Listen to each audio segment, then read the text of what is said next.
हाय student, desire point channel पे आप सभी का स्वागत है। आज हम क्लास 11th माह का प्रभात वर्णन स्टार्ट करने जा रहे हैं और आज हम लोग इसका एक्सप्लेनेशन, इसकी व्याख्या पढ़ेंगे। इसके बारे में जानेंगे क्या इसमें महावीर प्रसाद द्विवेदी जी ने आपको बतलाया है, क्या समझाने का प्रयास किया है। आज इन सारे बिंदुओं पे हम प्रकाश डालेंगे। इस चैप्टर को आराम से पढ़ना है क्योंकि इसमें कलिष्ठ शब्दों का प्रयोग हुआ है। महाकवि माघ का प्रभात वर्ण, तो ये माघ कवि हैं, उन्हीं के बारे में संस्कृत रचना को एक्सप्लेन किया गया है, बतलाने का प्रयास किया गया है हिंदी में। आइए पढ़ते हैं, ध्यान देते हैं। महाकवि माघ का प्रभात वर्ण चैप्टर से पूछता है। फर्स्ट चैप्टर सेकंड चैप्टर मैंने दोनों फर्स्ट पढ़ा दिया, सेकंड पढ़ा रहा हूँ, तो आप इसमें ध्यान देंगे। फर्स्ट मोस्ट इंपॉर्टेंट है, वो आपके एग्जाम में ज़्यादा पूछता है, और जो सेकेंड चैप्टर आप सभी देख रहे हैं पूछता ये भी है, लेकिन उसकी अपेक्षा कम पूछता है। रात अब बहुत ही थोड़ी रह गई है, सुबह होने में कुछ ही कसर है। जरा सप्तऋषि नाम के तारों को तो देखिए, वे आसमान में लंबे पड़े हुए हैं। उनका पिछला भाग तो नीचे को झुका सा है और अगला ऊपर को है। वही उनके अधोभाग में छोटा सा ध्रुव तारा कुछ कुछ चमक रहा है। सप्तऋषियों का आकार गाड़ी के सदृश है, ऐसी गाड़ी के सदृश जिसका जुड़वा ऊपर को उठ गया हो। इसी से उनके और ध्रुव तारा के दृश्य को देखकर श्री कृष्ण के बालपन की घटना याद आ जाती है। शिशु श्री कृष्ण को मारने के लिए एक बार गाड़ी का रूप बनाकर सक्टासुर नाम का एक राक्षस दानव उनके पास आया। श्री कृष्ण ने पालने में पड़े ही पड़े खेलते खेलते उसे एक लात मार दिया। जब मार दिया तो क्या हुआ, उसके आपात से उसका अग्रभाग ऊपर को उठ गया और पश्चात भाग खड़ा ही रह गया। श्री कृष्ण उसके तले आ गए। वही दृश्य इस समय सप्तऋषियों की अवस्थिति का है। वे तो कुछ उठे हुए से लंबे पड़े, छोटा सा ध्रुव उनके नीचे चमक रहा है। आइए देखते हैं। अब इसमें वर्णन किया गया है कि रात बहुत थोड़ी रह गई है, सुबह होने को है, सुबह होने में बहुत कुछ ही समय बचा हुआ है। आसमान में बहुत सारे तारे जगमगा रहे हैं। उन तारों के बारे में ये बता रहे हैं कि ये तारे जो हैं किस रूप में हैं। भाग उनका उठा हुआ है, नीचे की ओर झुका हुआ है, तो पिछला भाग नीचे झुका है, अगला भाग ऊपर की ओर उठा है। और कह रहे हैं सप्तऋषियों का आकार जो गाड़ी के समान है, जिस प्रकार से गाड़ी दिखती है उसी प्रकार से है। कर इसको देखकर एक कहानी याद आएगा कि श्री कृष्ण जब छोटे थे तो एक राक्षस, एक दानव उनको मारने के लिए आया था, जिसका नाम सक्टासुर था। श्री कृष्ण ने पलने में पड़े पड़े मारा, अपने एक उंगली से मारा तो उड़ गया, वो ऊपर की ओर चला गया और वो खड़ा वहीं पर रह गया और श्री कृष्ण उसके नीचे आ गए। उसी समय कह रहे हैं ऐसी ही स्थिति उस समय किसकी है, सप्तऋषियों की। वे तो कुछ उठे हुए से लंबे पड़े हैं, छोटा सा ध्रुव उनके नीचे चमक रहा है। अब देखिए मेन कहानी स्टार्ट होती है यहाँ से। पूर्व दिशा रूपिणी स्त्री की प्रभा इस समय बहुत ही भली मालूम होती है। वह हंसी रही है, वह यह सोचती सी है कि चंद्रमा ने जब तक मेरा साथ दिया, जब तक यह मेरी संगति में रहा, तब तक उदित ही नहीं रहा। इसकी दीप्ति भी खूब बढ़ी, परंतु देखो वही अब पश्चिम दिशा रूपिणी स्त्री की तरफ जाते ही हीन दीप्ति होकर पतित हो रहा है। इसी से पूर्व दिशा चंद्रमा को देख देख प्रभा के बहाने ईर्ष्या से मुस्कुरा सी रही है, परंतु चंद्रमा को उसके हंसी मजाक की कुछ भी परवाह नहीं। अब आप तो समझ ही चुके होंगे कि इस चैप्टर में रात्रि समाप्त होगी, रात्रि समाप्त होगी तो चंद्रमा जो उदय हुआ है, रात के समय धीरे धीरे वो अस्त होगा, सूर्य का उदय होगा। सूर्य का उदय पूर्व दिशा से होगा तो धूप, और धूप होगा तो क्या होगा, प्रकाश फैलेगा। तो उस समय प्रकाश फैल रहा है। प्रकाश फैलने के कारण जो है वहाँ का वातावरण बहुत ही सुंदर दिखाई दे रहा है। उसको उन्होंने जिस प्रकार से नवी नवेली दुल्हन होती है उस समय का, उस बेला का, प्रातःकालीन बेला का वर्णन उन्होंने नवी नवेली दुल्हन से किया है। और करते हुए क्या कहा है कि वह अपने ही रंग में मस्त मालूम होता है। अस्त समय होने के कारण उसका बिंब तो लाल है, पर किरणें उसकी पुराने कमल की नाल के कटे हुए टुकड़ों के समान सफेद है। और अस्त होते समय क्या है, उसका बिंब, उसका प्रतिबिंब तो लाल है, लेकिन उसके किरणें जिस प्रकार से कमल का नाल कटा हुआ होता है उसी प्रकार से सफेद है। स्वयं सफेद होकर भी बिंब की अरुणता के कारण वे कुछ कुछ लाल भी हैं। सफेद होते हुए भी जो प्रतिबिंब पड़ रहा है उसकी लालिमा के कारण में कुछ कुछ लाल दिखाई देते हैं। कुमकुम मिश्रित सफेद चंदन के सदृश उन्हीं लालिमा मिली हुई सफेद किरणों से चंद्रमा पश्चिम दिग्वधु का श्रृंगार सा कर रहा है। उसे असन्न करने के लिए उसके मुख पर चंदन का लेप सा समा रहा है। पूर्व दिग्वधु के द्वारा किए गए उपहास की तरफ उसका ध्यान ही नहीं। क्या कुमकुम मिश्रित, ऐसा लग रहा है कुमकुम मिला दिया गया है, सफेद चंद्र के समान लालिमा उसमें मिली हुई है और सफेद जो किरण है उसे चंद्रमा पश्चिम दिग्वधु का उस नवीन दुल्हन का श्रृंगार सा कर रहा है, ऐसा लग रहा है। और उसके मुख पर चंद्रमा का लेप समा रहा है, ऐसा लग रहा है। और पूर्व दिशा में जो नवी नवेली दुल्हन का जो उदय हो रहा है, ऐसा लग रहा है कि किए गए उपहास की तरफ उसका ध्यान ही नहीं है। वो ध्यान नहीं दे रहा है कि कौन उपवास कर रहा है, नहीं कर रहा है, कौन क्या कर रहा है, नहीं कर रहा है। कर उसी प्रकार से हमें भी अपने अच्छे कार्य को करते रहना चाहिए। कौन क्या कर रहा है, जीवन इस चीज का ध्यान नहीं देना चाहिए। जब कमल शोभित होते हैं तब कुमुद नहीं, और जब कुमुद शोभित होते हैं तब कमल नहीं। बिल्कुल सही बात है। जब कमल खिलते हैं तो कुमुद नहीं शोभित होते समय, और जब कुमुद शोभित होते हैं तो कमल नहीं। दोनों की दशा बहुधा एक सी नहीं रहती भाई। एक सिक्का, एक सिक्के के दो पहलू होंगे। हेड आएगा तो टेल नहीं, टेल आएगा तो हेड नहीं। बिल्कुल सही बात है। तो ये लिखा है कि दोनों की दशा बहुधा एक सी नहीं रहती, परंतु इस समय प्रातः काल दोनों में तुल्यता देखी जा रही है। क्यों?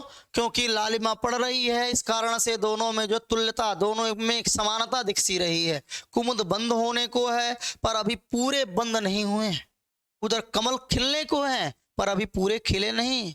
एक की शोभा आधी रह गई है और दूसरे को आधी प्राप्त हुई है। रहे अमर सो अभी दोनों ही पर मर रहे हैं और गुंजारों के बहाने दोनों ही के प्रशंसा के गीत से गा रहे हैं।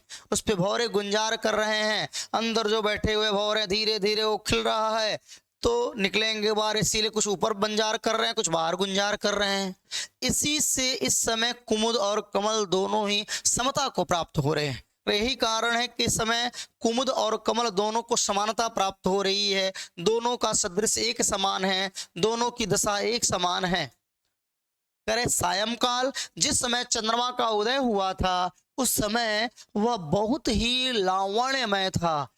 क्रम क्रम से उसकी दीप्ति, उसकी सुंदरता और भी बढ़ गई। क्या कह रहे हैं? सायंकाल जिस समय चंद्रमा का उदय हुआ था, शाम के समय जब चंद्रमा निकला था तो उस समय वह बहुत ही लावण्यमय था, लालिमा से युक्त था। क्रम क्रम से उसकी दीप्ति, उसकी सुंदरता और भी बढ़ गई। जैसे जैसे समय बीतता गया उसकी सुंदरता में वृद्धि होती गई। वह ठहरा रसिक, करा उसको रसिक की संज्ञा दी गई है, भोग विलास की संज्ञा दी गई है। उसने सोचा यह इतनी बड़ी रात यूं ही कैसे कटेगी, लाओ खिली हुई नवीन कुमुदियों कोकाबेलियों के साथ हंसी मजाक ही करे। अब उस चंद्रमा ने सोचा कि इन कुमुदियों से, कलियों से, कोकबिलियों से कुछ मजाक ही कर लिया जाए रात को बिताने के लिए। अतएव वह उनकी शोभा के साथ हास परिहास करके उनका विकास करने लगा। उसने उनकी सुंदरता को बढ़ाने के लिए उनसे मजाक करने लगा और धीरे धीरे उसकी सुंदरता, उन चीजों की सुंदरता अपने आप बढ़ने लगी। इस तरह खेलते कूदते सारी रात बीत गई। इस प्रकार से चंद्रमा हास परिहास करता रहा, खेलता कूदता रहा, पूरा रात बीत चुका। वह थक भी गया, शरीर पीला भी पड़ गया, किरण जाल ग्रस्त अर्थात शिथिल हो गए। इससे वह दूसरी दिगंगना पश्चिम दिशा की गोद में जा गिरा। अब इससे क्या हुआ? जब वो थक गया, शरीर पीला पड़ गया तो जाकर दूसरी गोद में गिर गया। या शायद उसने इसलिए किया कि रात भर के जगे हैं, लाओ अब उसकी गोद में आराम से सो जाए। हो सकता हो कि चंद्रमा इस कारण से ये काम किया कि उसे लगा हो कि यार रात भर कार्य करने के कारण वो थक सा गया हो, अब उसे आराम की जरूरत हो, इसलिए जाकर वो दूसरी गोद में गिर गया। अब यहाँ इस लाइन को ध्यान से देखिएगा, ये आपके एग्जाम में पूछता है, मोस्ट इंपॉर्टेंट लाइन है। अंधकार के विकट वैरी महाराज अंशुमान अभी तक दिखाई भी नहीं दिए। अंधकार के विकट वैरी शत्रु कौन? अंशुमाल अभी तक दिखाई नहीं दिए। तथापि फिर भी उसके सारथी अरुण ही ने उनके अवतरण होने के पहले ही थोड़ी ही नहीं समस्त तिमिर का समूल नाश कर दिया। कह रहा है कि अंधकार के विकट जो है, अंधकार के शत्रु जो है महाराज अंशुमाल अभी तक दिखाई भी नहीं दिए थे कि महाराज अंशुमाल के सारथी जो है अरुण आए और अरुण आकर जो है अंशुमाल के आने से पहले ही समस्त अंधकार को अवतीर्ण कर दिए, समस्त अंधकार का नाश कर दिए, समूल नाश कर दिए। अर्थात अरुण के आते ही समस्त अंधकार अपने आप समाप्त हो गया। बात यह है कि जो प्रतापी पुरुष अपने तेज से अपने शत्रुओं का पराभव करने की शक्ति रखते हैं, उनके अग्रगामी सेवक भी कम पराक्रमी नहीं होते। इस लाइन को अंडरलाइन कर लीजिएगा कि जो प्रतापी पुरुष अपने तेज से अपने शत्रुओं का पराभव करने की शक्ति रखते हैं, उनके अग्रगामी सेवक भी कम पराक्रमी नहीं होते। इस लाइन को अंडरलाइन करना है। यह आपके एग्जाम में पूछेगा कि रेखांकित अंश की व्याख्या कीजिए। तो कैसे करना है थोड़ा देख लीजिए। ठीक है, जो प्रतापी पुरुष अपने तेज से अपने शत्रुओं का पराभव करने की शक्ति रखते हैं, उसके अग्रगामी सेवक भी कम पराक्रमी नहीं होते। कैसे देखिए, लिखना कैसे है, लिखेंगे कि कोई भी प्रतापी पुरुष होता है, वीर पुरुष होता है, तो वो अपने शत्रुओं का नाश करता है, तो उसके साथ रहते रहते जो उनके सेवक होते हैं, उनके जो भक्त होते हैं, वो भी धीरे धीरे पराक्रमी हो जाते हैं। क्यों? क्योंकि संगत का प्रभाव पड़ता है। तो वही कहा जा रहा है कि जो प्रतापी पुरुष होते हैं वो प्रताप का कार्य, वीरता का काम, अच्छा कार्य तो करते ही हैं, लेकिन उनके साथ साथ जो सेवक रहते हैं वो भी उनके साथ रहते रहते धीरे धीरे वीरता का कार्य करने लगते हैं। एग्जाम्पल दैट, उदाहरण जैसे कि सूर्य के आने से पहले उनका सारथी अरुण आता है और आकर समस्त अंधकार का नाश कर देता है, तब सूर्य का आगमन होता है। इसीलिए कहा गया है, महादेव वर्मा जी ने, महादेव वर्मा कह रहा हूँ, इसी प्रकार से महावीर प्रसाद द्विवेदी जी ने कहा है कि जो प्रतापी पुरुष अपने तेज से अपने शत्रुओं का पराभव करने की शक्ति रखते हैं, उनके अग्रगामी सेवक भी कम पराक्रमी नहीं होते। ठीक है, कैसे समझ में आ गया? जैसे सूर्य के आने से पहले, अंशमाल के आने से पहले उनका सारथी अरुण आता है, आकर समस्त तिमिर का अंधकार का नाश कर देता है, तब सूर्य का आगमन होता है। उसी प्रकार से जो अच्छे लोग की संगति में होते हैं, प्रतापी पुरुषों के साथ में होते हैं, साथ रहते रहते उनके अंदर भी वो गुण आ जाता है। इसीलिए महावीर प्रसाद द्विवेदी जी ने कहा है कि जो प्रतापी पुरुष अपने तेज से अपने शत्रुओं का पराभव करने की शक्ति रखते हैं, उनके अग्रगामी सेवक भी कम पराक्रमी नहीं होते। स्वामी को श्रम ना देकर वे खुद ही उसके विपक्षियों को उच्छेद कर डालते। अपने स्वामी को श्रम नहीं देते, अपने मालिक को श्रम नहीं देते, अपने मालिक को मेहनत नहीं करने देते, बल्कि खुद ही विपक्षियों को उच्छेद कर डालते हैं, भगा डालते हैं, मार डालते हैं। इस तरह अरुण के द्वारा अखिल अंधकार का तिरोभाव होते ही बेचारी रात पर आफत आ गई। इस कारण से जैसे ही अरुण आया, अरुण के आते ही जो अंधकार है, अंधकार पर आफत सा आ गया, अर्थात अंधकार भागने लगा, क्योंकि उसका प्रताप ही ऐसा है। इस दिशा में वह कैसे ठहर सकती थी?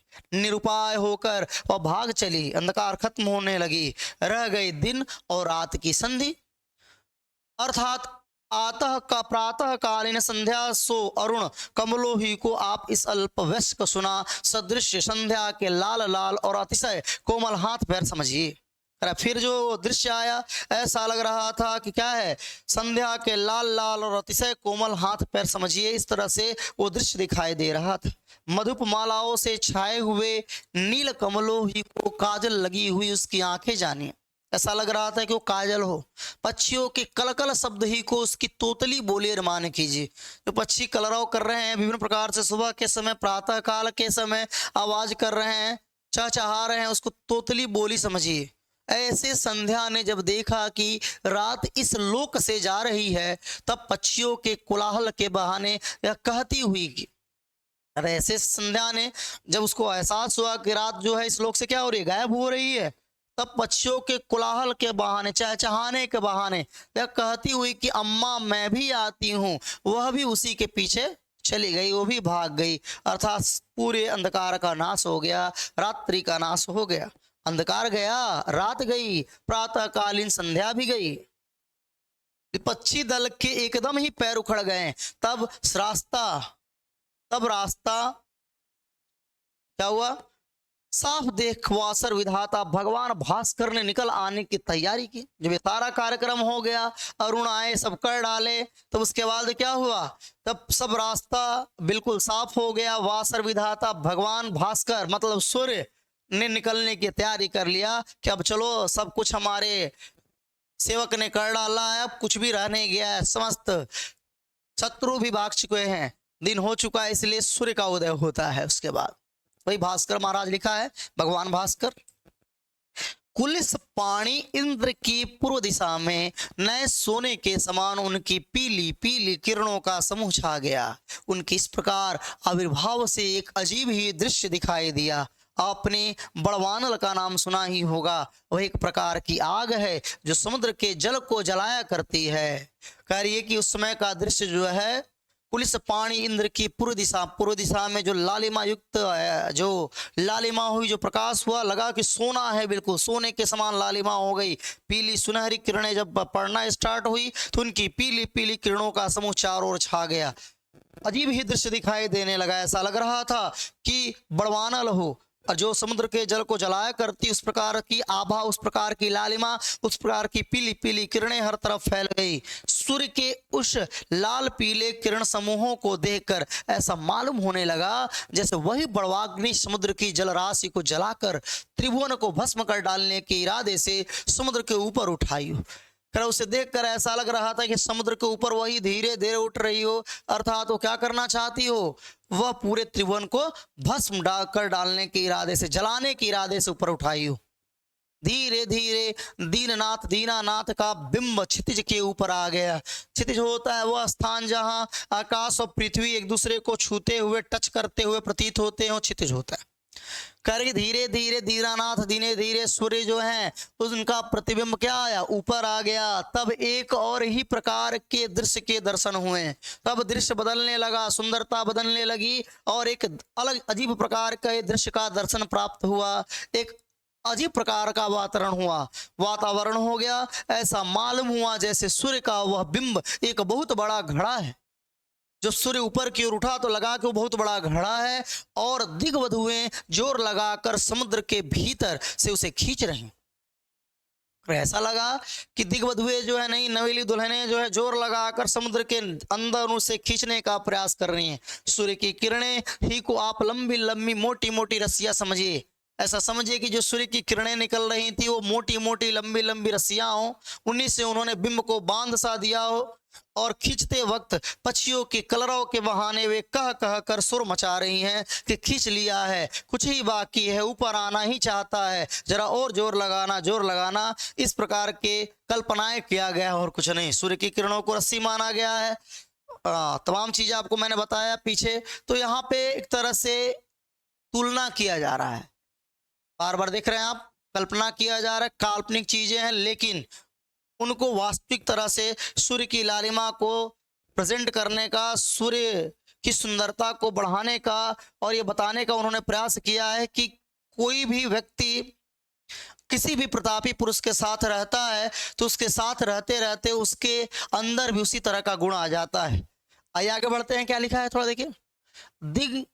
दिंगनाओं के द्वारा खींच खांच कर किसी तरह सागर की सलील रेखा से बाहर निकाले जाने पर सूर्य बिंब चमचमाना हुआ लाल लाल दिखाई दिया, चमचमाता हुआ। जैसे ही खींच के लाया एकदम सूर्य चमचमाते हुए लाल लाल किरणें उसकी दिखाई देने लगी। अच्छा बताइए तो सही, यह इस तरह का क्यों है, ऐसा क्यों हुआ? हमारी समझ में तो यही आता है कि सारी रात पयोनिधि के पानी के भीतर जब यह पड़ा था तब बड़वाग्नि की ज्वाला ने इसे तपाकर खूब बहकाया होगा। मुझे तो ऐसा ही लगता है कि जब समुद्र के अंदर जब वो पड़ा था तो बड़वाग्नि की ज्वाला उसे जला जला कर बिल्कुल बहकाई हो, तभी तो खैर के जले हुए कूदे के अंगार के सदृश लालिमा लिए हुए ये इतना दिखाई दे रहा है, इतना शुद्ध दिखाई दे रहा है। इसी कारण से तो ऐसा लग रहा है कि तपा तपा के उसे शुद्ध कर दिया गया हो और उसकी लालिमा दिखाई दे रही हो, बिल्कुल शुद्ध वातावरण दिखाई दे रहा हो, पीली किरणों के समान वातावरण दिखाई दे रहा हो, सुनहली बेला के समान, सुनहली किरणों के समान ये शुद्ध दृश्य दिखाई दे रहा हो। अन्यथा आप ही कहिए, आप ही बताइए, इसके इतने अंगार गौर होने का और क्या कारण हो सकता है? तो इतना ये गोरा, इतना अंगार युक्त, इतना लालिमा युक्त होने का और कौन सा कारण हो सकता है कि बिल्कुल अंगार से युक्त है, लालिमा से युक्त है? क्या ऐसा कारण हो सकता है? यही कारण हो सकता है जैसा कि इन्होंने बताया। ये भी लाइन नोट कर लीजिएगा, एग्जाम में पूछता है। सूर्यदेव की उदारता और न्यायशीलता तारीफ के लायक है। कैसे है मैं बताऊंगा थोड़ी देर में, पहले इसको देखते हैं क्या लिखा है। सूर्यदेव की उदारता और न्यायशीलता तारीफ के लायक है। कैसे तारीफ के लायक है, पहले पढ़ लेते हैं फिर एक्सप्लेन करते हैं। तरफदारी तो उसे छू तक नहीं गई, पक्षपात की तो गंध तक उसमें नहीं। देखिए ना, उदय तो उसका उदयाचल पर हुआ, पर क्षणी भर में उसने अपने नए किरण कलाप को उसी पर्वत के शिखर पर नहीं, अत्युत सभी पर्वतों के शिखरों पर फैलाकर उन सबकी शोभा बढ़ा दी। उसकी इस उदारता के कारण इस समय ऐसा मालूम हो रहा है जैसे सभी भूधरों ने अपने शिखरों, अपने मस्तकों पर दोपहरिया के लाल लाल फूलों के मुकुट धारण कर लिए हो। सच है, ज्वारशील सज्जन अपने उदारशील होना चाहिए, ये ज्वारशील नहीं होगा, उदारशील होगा। उदारशील सज्जन अपने चार चरित्रों से अपने ही उदय देश को नहीं अन्य देशों को भी आप्यायित करते हैं। ये भी इंपॉर्टेंट लाइन है जो मैं अंडरलाइन कर रहा हूं, रेखांकित है, आपके एग्जाम में पूछेगा, इसीलिए ध्यान से इसको सुनिएगा। आते हैं पहली लाइन पे, क्या कह रहा है, कह रहा है सूर्यदेव की उदारता और न्यायशीलता तारीफ के लायक है। कैसे है, इस तरह से कि सूर्य जब निकलता है तो सूर्य का प्रकाश पर्टिकुलर विशेषकर स्पेशली किसी एक जगह पर नहीं पड़ता, बल्कि चाहे अमीर हो चाहे गरीब हो, चाहे वो घर हो चाहे वो कंदराएं हो गुफाएं हो, हर जगह सूर्य अपनी किरणों को एक बराबर भाव से क्या करता है, फैलाता है। वही लिखा है कि सूर्य की उदारता और न्यायशीलता तारीफ को क्या लायक, किसी में भेदभाव नहीं करता, चाहे धनी हो चाहे गरीब हो, चाहे घर हो चाहे पहाड़ हो चाहे गुफा हो, हर जगह अपनी किरणों को एक समान भाव से फैलाता है। इसलिए कहा गया है कि सूर्य की उदारता और न्यायशीलता तारीफ के लायक। तरफदारी तो उसे छू ही नहीं सकी, तरफदारी तो उसे छू तक नहीं गई, पक्षपात की तो गंध तक उसमें नहीं है, कोई पक्षपात नहीं है। देखिए ना, उदय तो उसका उदयाचल पर हुआ, लेकिन क्षण भर में उसने अपने नए किरण कलाप को उसी पर्वत के शिखर पर नहीं बल्कि हर पर्वतों के शिखर पर क्या कर दिया, फैला दिया, शोभा को बढ़ा दिया। उसकी सुदारता के कारण इस समय ऐसा मालूम हो रहा है जैसे सभी भूधरों ने अपने शिखरों, अपने मस्तकों पर दोपहरिया के लाल लाल फूलों के मुकुट धारण कर लिए हो। इसे देखकर, इस दृश्य को देखकर ऐसा लगता है कि भूमि पर बसने वाले सभी लोग जो है लाल लाल फूलों का मुकुट धारण कर लिए हों, इस प्रकार से दिखाई देता है ये दृश्य।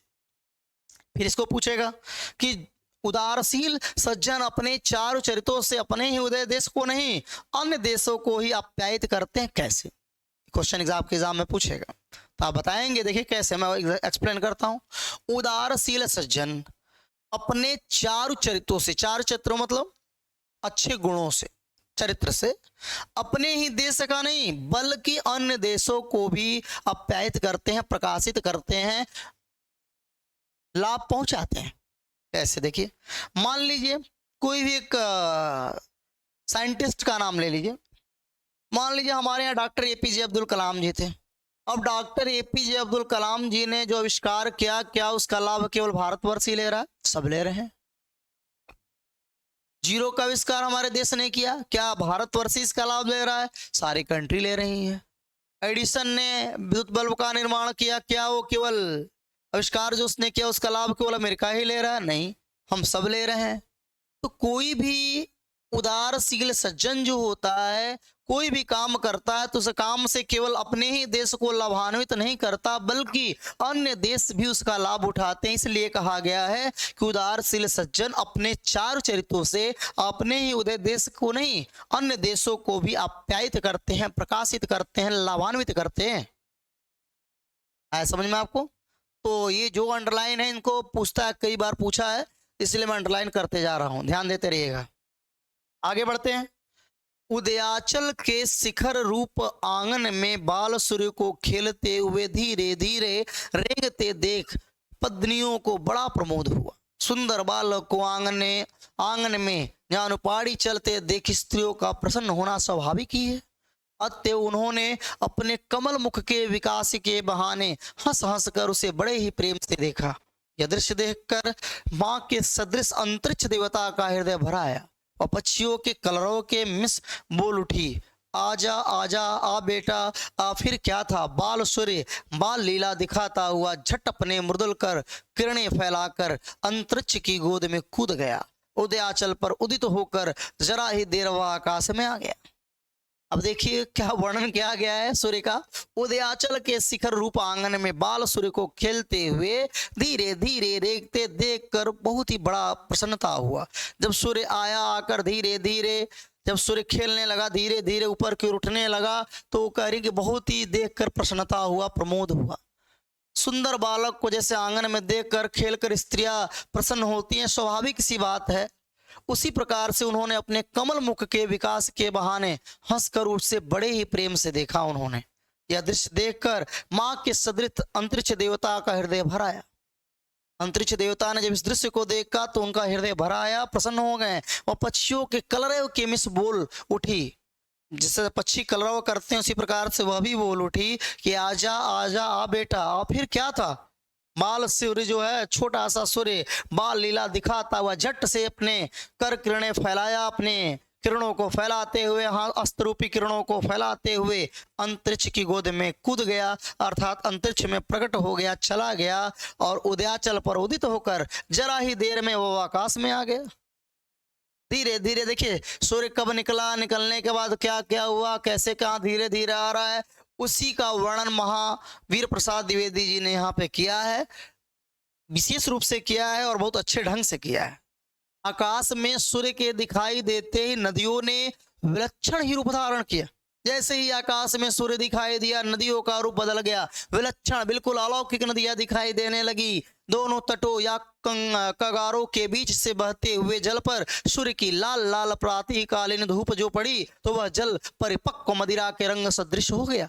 कारण जो दोनों तटों पे या किनारों के बीच से बहती हुई जो जल बह रही थी, धाराएं बह रही थी, जैसे ही सूर्य की लाल लाल किरणें उन पर पड़ी, पड़ते ही ऐसा लगा कि मदिरा के समान उनका रंग हो गया हो।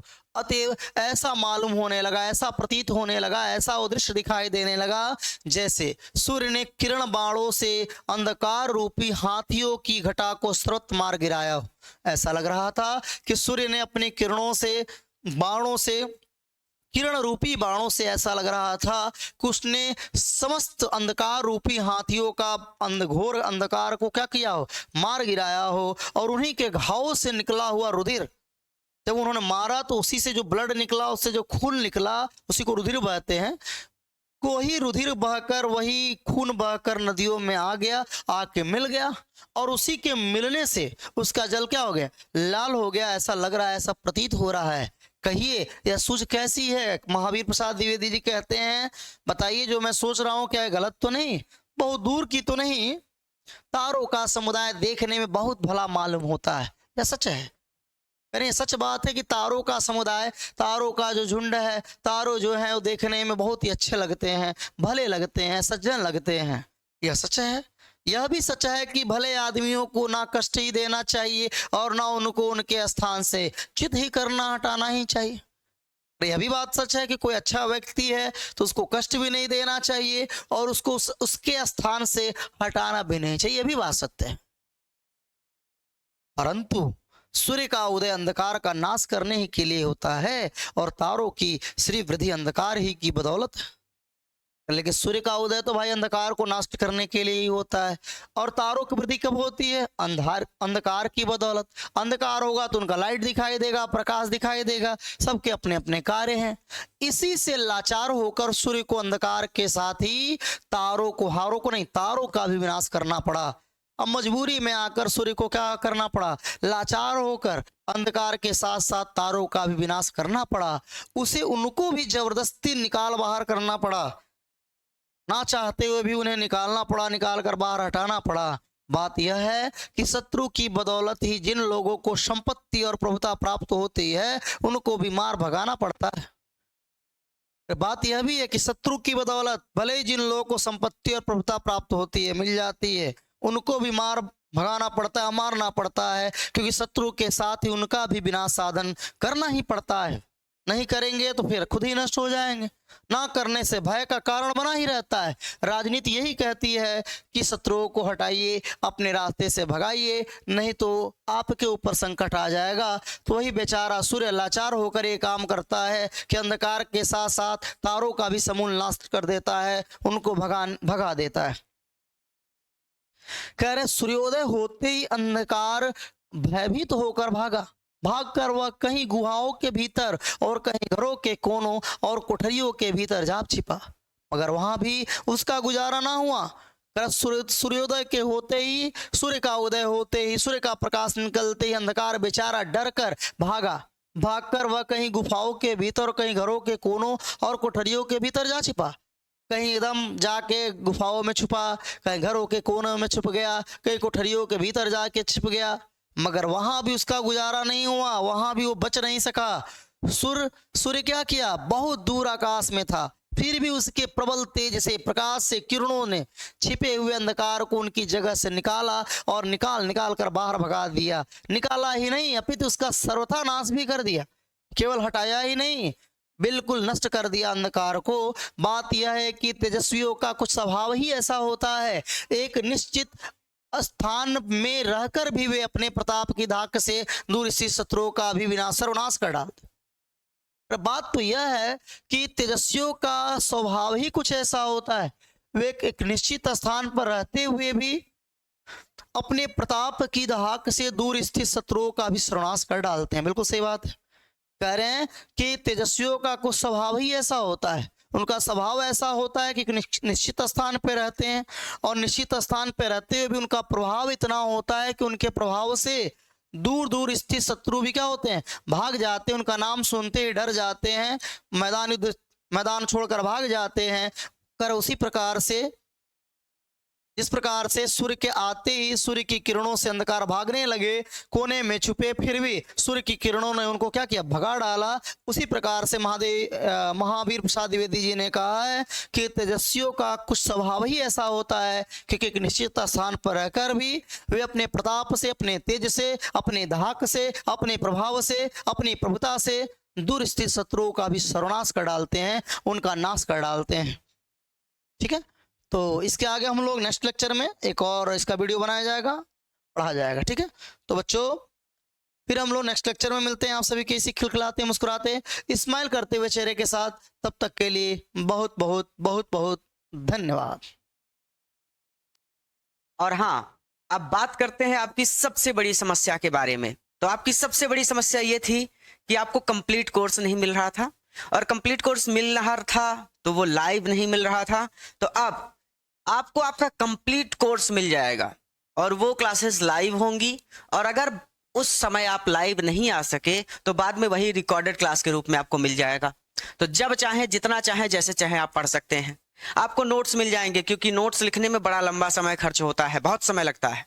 तो अब आपको बने बनाए नोट्स मिल जाएंगे, टीचर के हैंड रिटन नोट्स मिल जाएंगे, क्लास के नोट्स मिल जाएंगे, तो उसकी भी झंझट खत्म। डाउट रह गया अगर पढ़ते समय कोई, भाई लाइव क्लास चल रही है तब तो आपने पूछ लिया, लेकिन अगर आप रिकॉर्डेड क्लास में पढ़ रहे हैं और आपके मन में कोई डाउट है तो तुरंत ऐप उठाइए, टाइप करिए या फिर कॉल करिए और टीचर से अपना डाउट क्लियर करिए। ये सुविधा भी दे दी आपको, और हेल्प भी है, जैसे पढ़ते समय, कोर्स डाउनलोड करते समय, या फिर किसी भी तरह की आपको समस्या हो रही है तो आपको मोबाइल नंबर दिया गया है नीचे ये वाला, इस पे आप कॉल कर सकते हैं, या फिर एक पट्टी चल रही होगी स्क्रीन पे, उसमें 2 नंबर लिखे, एक मेरा पर्सनल नंबर है, एक कोचिंग का नंबर है। दोनों में से आप जिस पर भी चाहे कॉल करके हमसे बात कर सकते हैं, हम आपकी पूरी मदद करेंगे। ठीक है, इसके लिए करना क्या है, आपको डिजायर पॉइंट का मेधा एकेडमी ऐप डाउनलोड करना है। ठीक है, और उस पर जाके एडमिशन लेना है। ठीक है, तो मेधा एकेडमी का लोगो देख लीजिए, मेधा एकेडमी और डिजायर पॉइंट दोनों एक ही हैं। मैं फिर से क्लियर कर दूं, क्योंकि मुझे सारी क्लासेस लाइव करनी थी, बच्चों की सारी समस्या को दूर करना था, इसीलिए मुझे ये ऐप बनवाना पड़ा। तो मिलते हैं किसी नए वीडियो लेक्चर में, किसी क्लास के साथ। उम्मीद करता हूं आपके सभी डाउट्स क्लियर हो गए होंगे। धन्यवाद।